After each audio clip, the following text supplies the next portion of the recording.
তাআলা বলেন কুল ইয়া ইবাদিয়াল্লাযীনা আসরাফু আলা আনফুসিহিম লা তাকনাতু মির রাহমাতিল্লাহ। হে নবী, আপনি আপনার উম্মতকে বলে দিন, আমার বান্দাদেরকে বলে দিন, ইয়া ইবাদিয়াল্লাযীনা আসরাফু আলা আনফুসিহিম লা তাকনাতু মির রাহমাতিল্লাহ।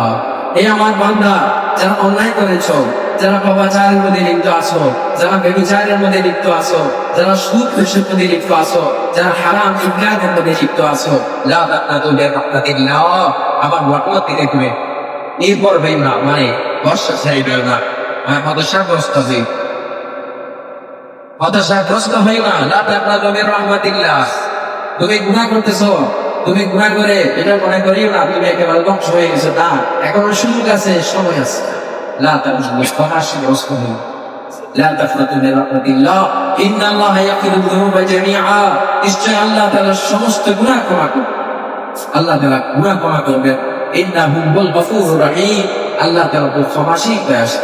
সুতরাং আজকের জুমার আলোচনায় আমরা যদি কিছু মানুষ যদি আল্লাহর কাছে তওবা করি, আল্লাহর দিকে ফিরে আসি, হে আল্লাহ, জীবনে যত অন্যায় করেছি, যত পাপাচার করেছি, আল্লাহ তোমার কাছে ক্ষমা চাইতেছি, তুমি ক্ষমাশীল দয়াশীল। আল্লাহুম্মা ইন্নাকা আফুউন তুহিব্বুল আফওয়া ফা'ফু আন্না বলে বলে চোখের অশ্রু প্রবাহিত করে যখন আপনি আল্লাহর কাছে মুনাজাত শুরু করবেন, আপনার হাত তুলতে দেরি, আল্লাহ তাআলা আপনাকে কবুল করতে দেরি করবেন। এই জন্য ভাইয়া, আল্লাহর দিকে ফিরে আসতে হবে কিনা?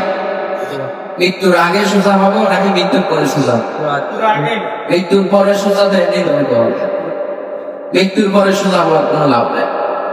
মৃত্যুর আগে, মরণের আগে